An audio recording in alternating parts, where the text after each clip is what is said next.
Olá, pessoal, tudo bom? Estou aqui hoje com o Renato Kenji, psicólogo, e a gente vai falar sobre um tema bastante importante, que é sobre saúde mental da população LGBTQIA. Bem-vindo, Renato. Muito obrigada por ter topado a nossa conversa aqui. Queria te passar a palavra pedindo para você contar um pouquinho quem é você, Renato, por que você se interessou por psicologia e como vem sendo a sua atuação nesses últimos anos. Bom, vamos lá então. Primeiro também agradeço pelo convite, pela oportunidade de estar aqui dialogando sobre uma temática tão pertinente, tão importante de ser discutida. Bom, a psicologia, acredito que ela entrou na minha vida, aquela coisa um pouco mais clichê, quando você é mais novo, de ouvir muitas pessoas, de gostar de compartilhar ideias, enfim. E acabei indo para o campo, né, da graduação, onde realmente me encontrei. E a questão LGBTQIA+, acabou sendo algo natural dentro da minha trajetória acadêmica e profissional. Eu vou falar um pouquinho mais da acadêmica e depois vou para a profissional. Durante a graduação, eu fui desenvolvendo, né, artigos científicos com a temática LGBT em grupo, né? Então, produzimos primeiro sobre drag queens, além da questão da performance. No meu último ano de graduação também produziam de acordo com o caso clínico que eu trabalhei, e o título era mais ou menos Posso Ser Quem Eu Sou, né? Também completamente ligado às questões LGBT. Meu trabalho de conclusão de curso também foi sobre estereótipos de gênero, também super pertinente com essa questão. E agora estou concluindo a minha pós-graduação e também estou produzindo minha monografia com base no universo LGBT, falando mais da questão do preconceito que os LGBTs têm consigo mesmos, infelizmente, por N questões sociais e estruturais, até o processo da aceitação. Então, na parte acadêmica, a questão do universo LGBT sempre esteve muito imersa, e da parte profissional, depois de psicólogo formado, também não seria muito diferente, né? Então, estive imerso dentro de espaços LGBT aqui de São Paulo, como o Centro de Referência e Defesa da Diversidade, onde tive a oportunidade e o privilégio de conduzir durante um ano uma roda de conversa com os usuários do espaço, onde isso é importante falar, né? Eles traziam os temas para serem debatidos. E quando a gente fala de população LGBT em situação de em situação de vulnerabilidade social, é muito importante essa questão da necessidade deles serem escutados, ao invés de a gente já vir com um discurso pronto do que trabalhar, do que desenvolver. Então era um ambiente onde a gente quis criar essa atmosfera de acolhimento, de escuta, e que eles se sentissem como parte daquele espaço, sugerindo temas e pautas. Então foi uma experiência muito rica e gratificante na minha trajetória como profissional. Também estive imerso no Centro de Cidadania LGBT, que na época ficava no Aroche, depois migrou para a Consolação, e que infelizmente foi fechado no ano passado. E dentro da área como psicólogo clínico, que eu também atuo dentro do consultório, acho que por conta de tudo isso que eu fui falando, foi algo natural vir bastante essa demanda de população LGBT para eu trabalhar e atuar, e eu abraço com o maior prazer. Então, além disso, também fui conduzindo alguns trabalhos paralelos. Organizei também uma roda de conversa com uma psicóloga amiga, que é negra e militante, onde a gente falou sobre racismo e LGBTfobia. Então, fizemos essa intersecção sobre essas pautas tão importantes também serem ampliadas e debatidas. E acho que basicamente, fazendo um resumo, é isso. Meu foco maior hoje em dia é do consultório, como psicólogo clínico, e com uma grande demanda de população LGBTQIA+. Perfeito, Renato. Acho que você é a pessoa certa para estar aqui, com trajetória incrível. Parabenizar você, né, por essa atuação. Obrigado. Muito legal. Acho que você tem bastante coisa que você pode compartilhar com a gente, então reforço o agradecimento. Queria te pedir, então, primeiro de tudo, para começar explicando aqui para quem nos ouve, o que significa a sigla LGBTQIA+, e pedir também para você, tem alguns termos que a gente vê por aí, e que eu acho que não é de compreensão, de entendimento para todo mundo. Então, eu queria te pedir para você comentar um pouquinho o que significa quando a gente fala de identidade de gênero, orientação sexual, a diferença para o sexo biológico e expressão de gênero. Acho que seria legal começar por aí. Pode ser? Claro. Falar primeiro, então, sobre esses últimos termos que você trouxe, que eu acho que já acabam dando um gancho para a sigla em si, né, do LGBTQIA+. Então, começando pelo sexo biológico, nada mais é que a classificação que nos é dada em detrimento da gente nascer com um pênis ou uma vagina. Então, se a pessoa nasce com um pênis, ela é classificada como macho. E se a pessoa nasce com uma vagina, é classificada como fêmea. Depois disso, a gente já vai para a questão do gênero, que é sempre importante reforçar que é uma construção social, onde a questão de quem nasce com um pênis é classificado como macho, é automaticamente relacionado a ser homem e desenvolver e performar masculinidade. Enquanto quem nasce com uma vagina é classificado como fêmea, ou seja, também já é automaticamente classificada como uma mulher que tem que performar feminilidade.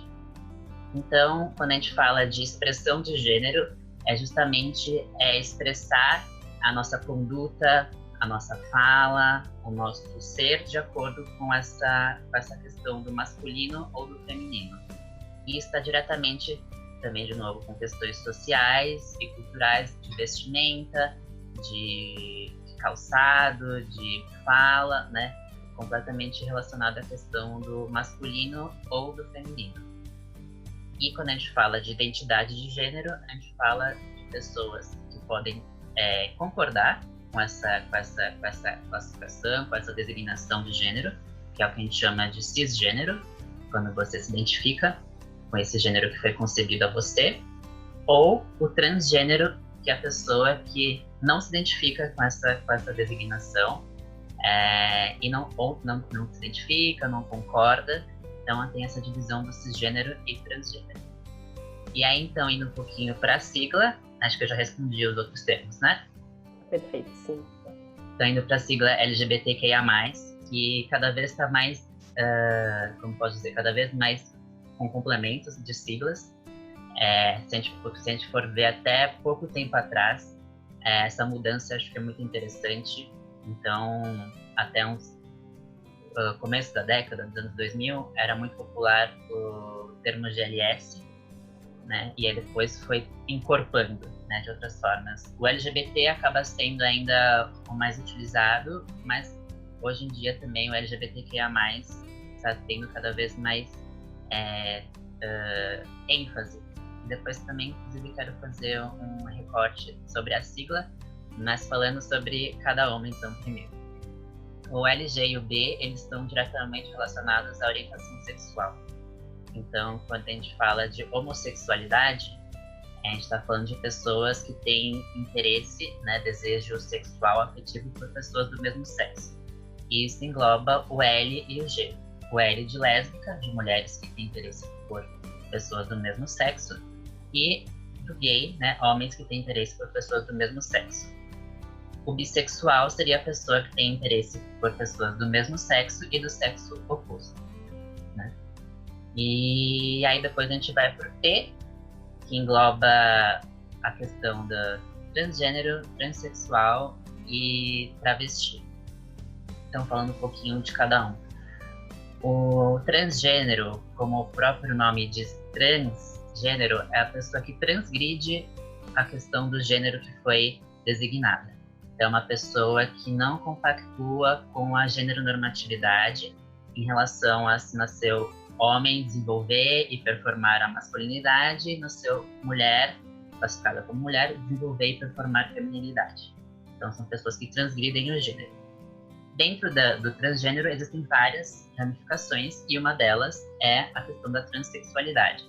E acho importante também reforçar que quando eu falo homossexualidade e transexualidade, a importância da gente realmente falar dessa forma e não homossexualismo ou transexualismo como expressões que ainda são ditas, mas que reforçam esse sufixo ismo como uma doença, que é algo justamente que vem sido combatido e lutado, né, dentro do movimento LGBT durante décadas, né, para não patologizar uma questão que é apenas do ser de cada um, né? Então, voltando então para o transexual, aí sim seria uma pessoa que não se identifica e não compactua com o gênero com a qual ela foi designada a ela, e que há ou não, também é importante falar, há ou não a necessidade de fazer algum tipo de procedimento cirúrgico. Algo que até então era muito associado com tem que fazer. Quem se reconhece como transexual tem que fazer algum tipo de cirurgia. E travesti, que é uma palavra do Brasil mesmo, que também é importante a gente reforçar, não existe nenhuma tradução específica para outros países, então é uma história nossa, né, carregada de um recorte social gigantesco, né, onde carregado de uma forma muito pejorativa e muito triste, inclusive, né, da questão da marginalidade. Então, durante muitos anos ficou associado, né, décadas, aliás, a questão de pessoas que não tinham outra opção a não ser a prostituição, né, e hoje é um termo muito abraçado dentro da militância, inclusive, né, de se reconhecer como travesti, não necessariamente transexual, e como que estão alinhadas hoje em dia, porque antigamente uma diferenciação seria travesti a pessoa que não se reconhece também com a questão dentro do gênero, mas que não tem problema com o órgão sexual, com a genitália, né? Então seria algo que como se fosse ok. Só que hoje a gente vem vendo que um transexual, uma pessoa transexual, também pode estar ok com a questão da genitália. Não necessariamente precisa de uma intervenção cirúrgica. Então, esses nomes acabam estando alinhados hoje e muitas vezes as pessoas optam, inclusive, por se reconhecer como travesti, muito como uma fala de militância mesmo, de luta, justamente por conta de todo esse contexto que a gente passou aqui na história do nosso país. Então, caminhando um pouquinho, LGBT, que, quando a gente fala que a gente está falando de queer, né, que vem através da teoria queer, onde, resumidamente, né, a gente fala de pessoas que transitam por essa questão do gênero masculino e feminino e questionam esse sistema, né, classificado como binário, que é essa questão do masculino e feminino. Será que é só isso? Será que não existem outras formas? Então, a teoria queer vem para questionar e revolucionar nessa questão. Caminhando também para o I, a gente está falando de intersexo. São pessoas que nasceram com parcialmente ou totalmente os dois órgãos sexuais, né, os dois órgãos genitais. E aí dentro disso também vem toda uma questão de uma luta para não haver o que é chamado de reaparelhamento, que é quando a pessoa nasce geralmente com um ou com os dois órgãos ou com essa parte de um e outro, e tem uma questão de você querer preservar um órgão detrimento do outro, e é o que chamam, né, de mutilação. Acaba mutilando esse outro órgão. Então, dentro do movimento, né, do intersexo, vem muito essa questão de poder ter essa autodeterminação da pessoa em relação a uma escolha dela, né, e não ser tirado dela logo de cara. E, por último, o A de assexual, aí seriam pessoas, né, como o próprio nome diz, que, independente da orientação sexual, identidade de gênero, não tem nenhum tipo de atração sexual ou física por ninguém, seja independente do sexo, da orientação sexual e da identidade de gênero. Então, quando a gente fala de LGBTQIA, né, a gente está falando isso e o mais porque ainda tem outras nomenclaturas, outras siglas que podem ser adicionadas. E a questão do recorte que eu disse que eu gostaria de falar em relação a isso é que essa é uma pauta que geralmente tem bastante discussão. O certo é assim, o certo é assado em relação à sigla. E quando a gente está imerso dentro dos espaços, né, que nós temos aqui em São Paulo de acolhimento a pessoas LGBTQIA+, no geral, a gente vê que a demanda delas é muito, muito, muito anterior a uma discussão de sigla, né? São demandas básicas, são demandas de sobrevivência, né? De questões de habitação, de higiene, de alimentação. Então, eu só gostaria de fazer esse adendo que muitas vezes a gente perde muito tempo numa discussão, principalmente dentro da militância, classe média alta, não, esse é o nome certo, é assim, e brigas de horas e horas em relação a isso, quando na verdade tem coisas que são muito importantes de serem discutidas antes, que são demandas de sobrevivência de pessoas LGBT que estão em situação de vulnerabilidade social imensa, e a gente sabe que existem muitas aqui em São Paulo. Então, é importante sim a questão da sigla, mas tem muitas coisas mais importantes ainda de serem olhadas dentro da demanda e da pauta LGBT do que qual é o nome certo ou não de ser dito. Muito bom, Renato. Acho que muito obrigada por essa explicação tão didática e trazendo esse comentário final que eu acho também importante, né? Porque a gente, acho que como sociedade a gente vem aprendendo muito também, né? E muita gente às vezes cai em cima de alguém, de um militante que às vezes esqueceu uma das letras, quando a pessoa está ali genuinamente lutando. Então acho que é uma ressalva importante que você fez. E só um outro adendo, assim, dentro dos próprios espaços, as pessoas tiverem oportunidade de frequentar, o que eu recomendo muito, né? Você vai ver que as pessoas que frequentam, muitas vezes elas ainda falam de LS, entendeu? Porque é algo que está muito esse tipo de informação, de sigla, de queer ainda, que é uma palavra, por exemplo, que não é nem uma palavra brasileira, está muito distante da realidade dessas pessoas.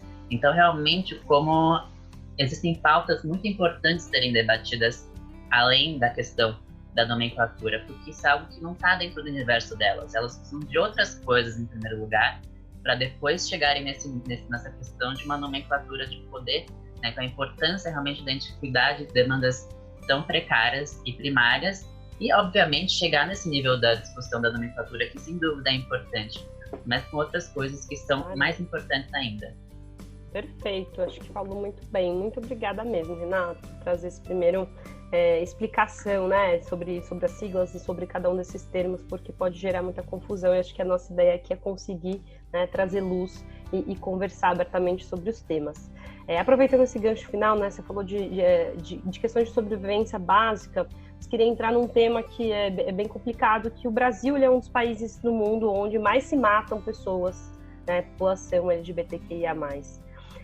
E ainda existe muito preconceito, como você bem trouxe, muito desconhecimento, muita intolerância e muita resistência por parte de determinados grupos populacionais em relação, né, a essa população. Eu queria que você comentasse de que forma que a discriminação por orientação sexual, por identidade de gênero, incide no processo de formação, da subjetivação ali daquele indivíduo e como isso gera o adoecimento psíquico, né, decorrente desse preconceito ou mesmo da violência ao qual as pessoas estão expostas, né? Então, trazer agora para o tema aqui da nossa conversa mais especificamente, que é a saúde mental dessa população, né? Então, queria que você comentasse um pouquinho sobre esse assunto. Bom, acho que a primeira coisa de tudo é a gente olhar para que sociedade que a gente vive. E quando a gente olha para essa sociedade, a gente percebe que é uma sociedade heteronormativa e gênero-normativa, ou seja, onde a norma, né, o aceito é a heterossexualidade e o gênero de acordo com você performar aquilo que é designado como masculino, você sendo homem, e o feminino sendo mulher. Então, qualquer coisa que destoie dessa norma já vai ser passível de sofrimento e adoecimento psíquico. Ou seja, uma pessoa LGBTQIA+, antes mesmo dela nascer, ela já vai estar coberta dessas questões. Porque se a gente vive nessa sociedade heteronormativa e gênero-normativa, os nossos pais, antes de terem os filhos, eles vão criar projeções e fantasias sobre o que esse filho vai ser ou não, com base na heteronormatividade e na gênero-normatividade. Vai ser muito difícil, pelo menos hoje, a gente pensar em alguém que, nessas projeções e fantasias antes do filho nascer, vai estar imaginando o filho como LGBTQIA+, né? Espero que tenham hoje cada vez mais, mas a gente sabe que, de uma forma geral, isso não é pensado, né? Pensado em filhos e filhas que exerçam esses papéis dentro da heteronormatividade e gênero-normatividade. Então, isso está algo dentro do LGBT, mesmo dele nascer, infelizmente. E aí, quando ele nasce, de acordo com essa sociedade aí heteronormativa e gênero-normativa, ele vai percebendo a falta de representatividade, né, que felizmente a gente pode falar que nos últimos anos está tendo movimento de representatividade dentro do grupo LGBTQIA+, mas que até pouco tempo era muito precário e praticamente nulo. Então, quando a gente vai crescendo dentro de um espaço onde a gente não se enxerga e onde existe LGBTfobia, justamente porque não faz parte do normativo, então isso vai ser discriminado, isso vai ser condenado. Então, tudo isso já vai criando dentro da pessoa um sentimento de medo, né, uma aversão ao que ela está se enxergando e não querer ser aquilo, porque aquilo não é aceito, aquilo é condenado, né? Então, um adoecimento, uma aversão, uma negação, né, de quem ela é, reprimir muito a questão da sexualidade ou da identidade de gênero, podendo desenvolver, né, várias questões, depressão, qualquer outro tipo de transtorno mental e muitas vezes, infelizmente, até a questão do suicídio LGBTQIA+, que é algo que existe, infelizmente, e que precisa ser ampliado e precisa ser discutido, justamente porque a gente vive ainda numa sociedade onde qualquer pessoa que fuja dessa normatividade está sendo passível de sofrer níveis de discriminação, de violência física e verbal absurdos. Perfeito. Diante desse contexto, Renato, qual que é o papel, aí puxando para a sua formação, né? Qual que é o papel de um acompanhamento psicológico, de um psicólogo, de uma psicóloga, quando a criança ou o adolescente começa a entender, né, essas questões? Então, entender a sua identidade de gênero, a sua orientação sexual, quando há diferença, né, entre o sexo biológico, e começa a entender a sua expressão de gênero. Qual que é o papel de um psicólogo nessa fase, especificamente, ali do infanto-juvenil? Uhum. Bom, essa pergunta eu acho que é extremamente importante e dentro da minha atuação, né, como psicólogo, então acho que tem alguns pontos que são cruciais, eu considero. O primeiro deles é realmente você não ter pressa em querer rotular ou encaixar essa criança e ou adolescente de acordo com as questões, né, da nossa sociedade. Então, assim, ter uma escuta, né, e querer compreender o porquê que aquela criança, adolescente está trazendo aquilo para você. E não, muitas vezes, inclusive adultos também, vêm com uma pressa, assim, em relação a gente validar, é isso, é aquilo, eu preciso descobrir, e joga essa responsabilidade, entre aspas, em cima do profissional. E quando a gente não tem um momento de cautela em relação a escutar o porquê a pessoa está fazendo aquilo para você e poder ampliar e destrinchar aquilo com calma, muitas vezes a gente acaba legitimando uma pressa, uma ansiedade da pessoa que não consegue ter uma visão mais ampla, né, quando a gente vai conversando com calma. Então, eu diria que a primeira questão realmente é não ter pressa ou entrar na afobação da pessoa, poder entender aquilo que ela está trazendo, né, criança, adolescente ou adulto, que seja. Falando de criança e adolescente, que é mais o que você me perguntou, também saber que eles estão numa fase de construção, né, de construção e reconhecimento de uma identidade. E que se nós adultos somos passíveis ainda de nos questionarmos, né, várias questões sobre quem nós somos, né, e o que nós queremos, que dirá ainda uma criança e um adolescente. Então também saber entender isso e verificar o quanto dessa fala da criança ou do adolescente vem dela ou vem, de repente, dos pais, né, que vem com uma pressão, justamente dentro dessa questão da normatividade da criança ou adolescente exercer determinado papel. Então, o quanto dessa fala vem dela ou vem dos pais ou algum outro contexto externo. Também acho muito importante. E quando a gente vai verificando que a criança ou adolescente realmente está dentro desse contexto do ser LGBTQIA+, verificar a rede de apoio, acho que é muito importante, porque o trabalho do psicólogo ele é limitado, né? A criança ou adolescente tem uma vida inteira fora do espaço da psicoterapia.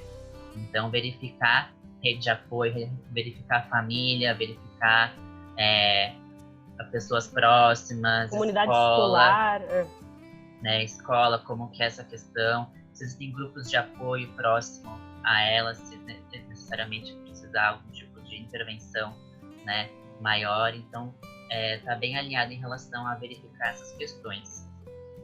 E um último ponto que eu acho muito importante falar, quando a gente está falando da questão do transgênero, né, e isso é um conceito que eu pego muito da Letícia Lans, que é uma psicanalista trans, uma mulher trans psicanalista. Tem um livro fantástico que eu sempre recomendo para todo mundo, chamado O Corpo da Roupa, e ela fala muito do transgênero realmente como essa questão de uma pessoa que transgride o gênero.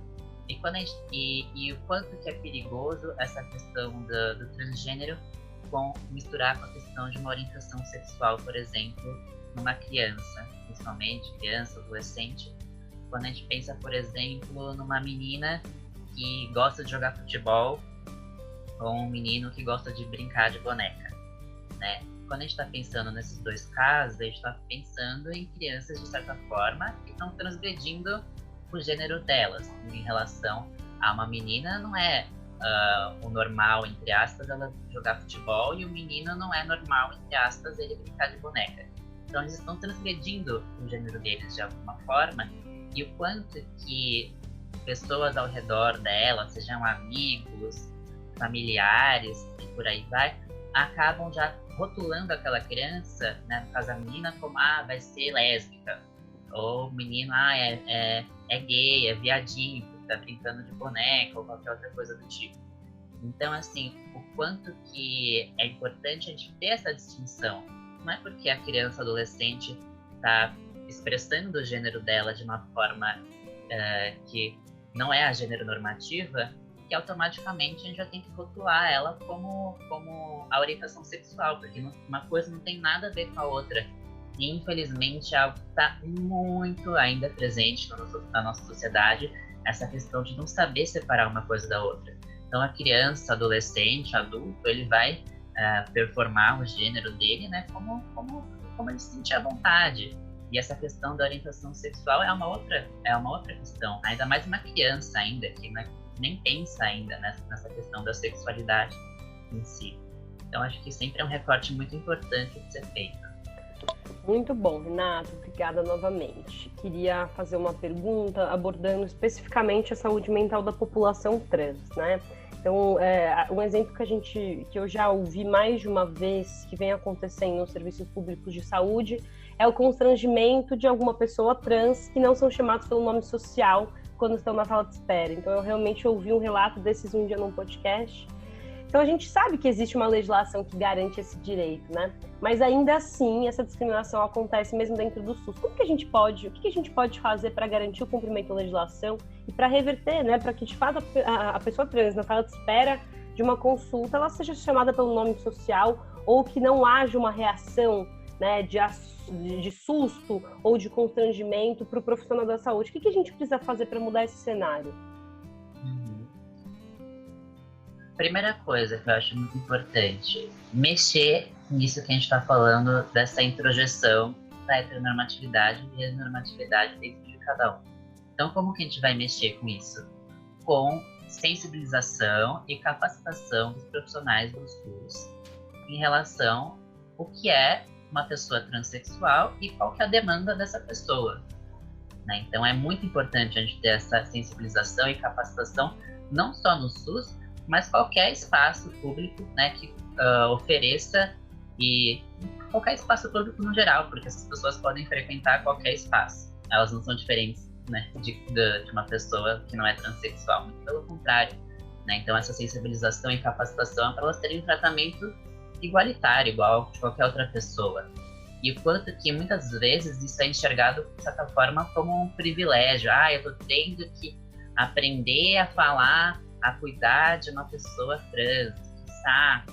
Não, na verdade, você só está tendo que aprender porque essa pessoa sofre muito, né? Ela sofre muito. Então, poder enxergar essa sensibilização e essa capacitação como algo básico, realmente, da gente poder fornecer um suporte adequado e digno para essa demanda, né? Para essa população. E também, não, além da sensibilização e da capacitação, eu também vejo como muito importante um acompanhamento, né? Então, assim, uma reciclagem também dessa sensibilização e dessa capacitação. Porque, de novo, a gente está falando de coisas que de heteronormatividade, de heteronormatividade, estão introjetadas dentro da gente. Não é com uma semaninha, um final de semana, que a pessoa vai mudar a visão dela do mundo.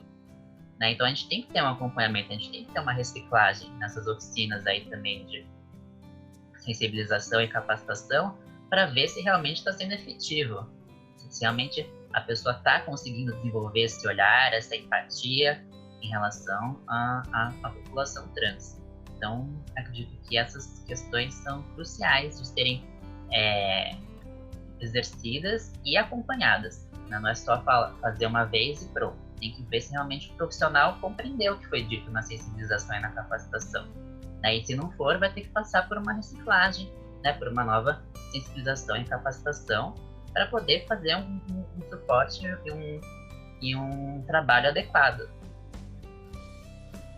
Perfeito. Caminhando aqui para o final, vou te fazer uma pergunta final que acho que tem bastante coisa a ver com o que você já comentou, né? Nesse como que a gente caminha para mudar esse cenário, do ponto de vista individual e coletivo, claro, porque acho que a discussão não pode ser só individual. E aí, diante de um momento político muito complicado no Brasil e no mundo, né? Então, infelizmente, no Brasil, atualmente, a gente passa por um período de instabilidade político-social, já antes, né, do período pandêmico, onde a gente tem, sim, uma ameaça conservadora, colocando ainda mais essa população LGBTQIA+, sob risco, né? E sob holofote e de fato, sob formas de violência. Então, se a gente está falando aqui sobre a saúde mental, que já é uma questão difícil de a gente lidar, porque a gente precisa passar por muitos processos individuais de capacitação, né, do pessoal da saúde, de qualquer servidor público, de qualquer equipamento público, para, de fato, entender, né, e fazer uma escuta legítima de quais são as demandas daquela população, independente de qualquer rótulo. Nesse momento, como que a gente faz para... não sei se você pudesse dar, Renato, para a gente um primeiro passo, né? Como que a gente faz para reverter isso individualmente? Claro, a gente falou aqui dessas questões coletivas, mas o que a gente pode fazer a partir de hoje para tentar, né, furar um pouco essa onda conservadora e proteger essa população que, como tantas outras populações, né, que estão sendo vulnerabilizadas aí ao redor do Brasil, estão sofrendo nesse momento, especialmente agora a gente tem aumento do sofrimento psíquico, né, durante a pandemia, então casos de depressão e de ansiedade na população em geral vem aumentando. O que a gente pode fazer? Eu sei que você não tem uma bola de cristal para prever futuro, então com todas as limitações possíveis, queria ouvir um pouquinho de você nessa resposta final.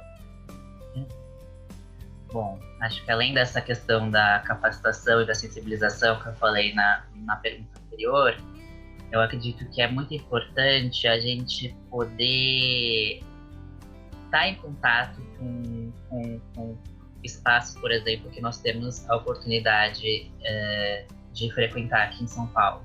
Então, assim, a gente poder conhecer os espaços que existem em São Paulo que fazem esse acolhimento, né, para pessoas LGBT. Então, citei, por exemplo, o Centro de Referência e Defesa da Diversidade, que inclusive ano passado quase foi fechado, né? Teve toda uma questão de uma manifestação para que ele pudesse continuar existindo.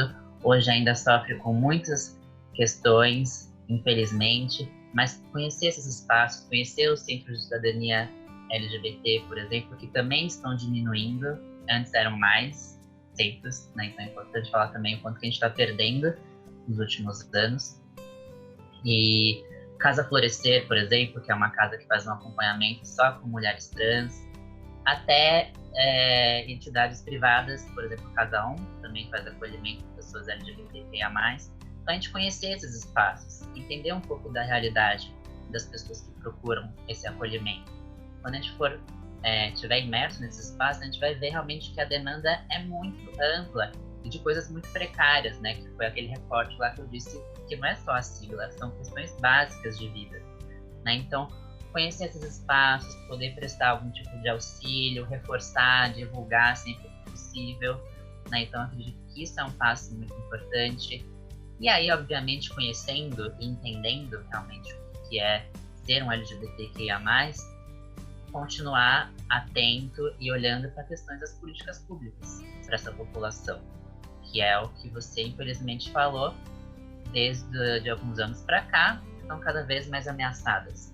Então, realmente, entender quais são os direitos, as questões das políticas públicas, lutar para que elas possam continuar existindo nesses espaços que existem e pedir e cobrar por novas políticas públicas que possam preservar, né, essa população que sofre tanto, né, inclusive a questão do sofrimento psíquico, da saúde mental, como você mesma disse.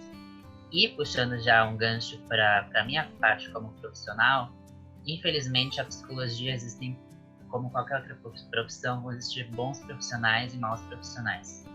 Então, qualquer tipo de profissional que divulgue ou faça algum tipo de questão de reforçar alguma terapia voltada à cura gay, por exemplo, reversão de sexualidade, que infelizmente existe, não dá para falar que não existe, existe, por mais que o Conselho Federal de Psicologia repudie veemente esse tipo de abordagem, mas existem profissionais que contribuem e legitimam o sofrimento psíquico de muitos LGBTs.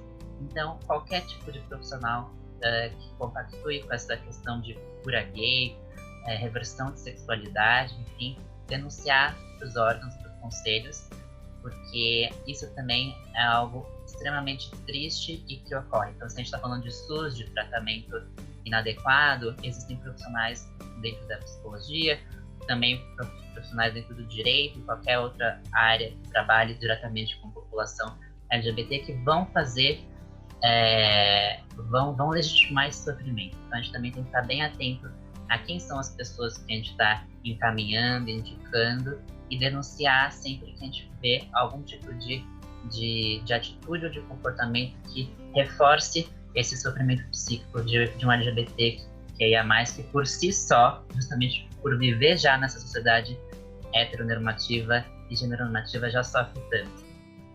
Então, acho que essas são questões importantes. Pontos importantíssimos. Queria te fazer uma última pergunta, então, sobre, você falou aqui, né, de psicólogas ou psicólogos que possam, né, reforçar determinados sofrimentos, falando sobre cura, etc. Existe na formação do curso de psicologia que você passou, assim, alguma disciplina em que se discute em profundidade saúde mental da população LGBTQIA+, saúde mental do negro, da negra, saúde mental da mulher, né, e essas intersecções da saúde mental com determinadas populações? Porque eu acho muito importante que isso também esteja no debate dentro da universidade, porque senão acontece o que você trouxe aqui, né, psicólogos formados que estão ali no papel de ajudar aquela pessoa que está em profundo sofrimento e muitas vezes acabam reforçando. Uhum. Infelizmente, né, Bárbara, a literatura da psicologia e todas essas questões que você trouxe agora, população LGBT, questão racismo, questão, né, da mulher também, é muito escassa, né? Eu posso falar com mais propriedade dentro da questão do universo LGBT, que é mais porque eu vou atrás dessa literatura para fazer os meus trabalhos, né? Inclusive fui atrás para poder fazer a minha monografia agora da pós-graduação. E quando a gente fala da população trans específica, é nula, praticamente. Não existe uma literatura adequada, né? Tem o livro da Letícia Lans que eu mencionei, que eu carrego como se fosse um filho, né? Porque é isso, é uma literatura extremamente importante, mas falta literatura. Então isso reflete dentro da graduação. Não existem disciplinas que vão trabalhar isso com ênfase. Eu posso falar que na minha graduação em específico, coube muito aos professores com recorte da psicologia social e comunitária fazer esse adendo, né, sobre essas populações que existem e resistem e que são importantes de serem ampliadas. Mas uma disciplina que pudesse falar especificamente sobre isso, infelizmente, dentro da minha trajetória acadêmica, eu não tive acesso e não conheço nenhuma outra colega de outras universidades que teve. Realmente, se alguém tiver, inclusive, acho que vale a pena compartilhar aí no teu vídeo para a gente poder valorizar muito, né? Mas que, infelizmente, é algo super escasso e que precisa, com certeza, ser ampliado e difundido dentro da graduação da psicologia. Perfeito, Renato. Muito obrigada. Acho que você trouxe aqui de forma muito clara todos os argumentos e acho que aprendi muito. Espero que todo mundo que esteja aqui nos acompanhando e ouvindo também tenha gostado. Depois vou te pedir para indicar o livro que você falou que carrega contigo, né? para a gente colocar aqui no link da descrição do canal, e também coloco aqui suas redes sociais para quem quiser entrar em contato. Muito obrigada. Vamos continuar difundindo, discutindo esse tema importantíssimo e fundamental, e obrigada pela clareza e profundidade com que você trouxe ele aqui. Então, de novo, muito obrigado, Bárbara, obrigado pelo convite, obrigado por ter a oportunidade de falar sobre esse assunto tão importante, essa temática tão importante, que realmente a gente possa pensar em 2020, nos próximos anos, com cada vez mais troca em relação a essa demanda tão importante de ser discutida. Então, muito obrigado, espero que tenha agregado aí para vocês. E é isso, um abraço para todo mundo. Obrigada.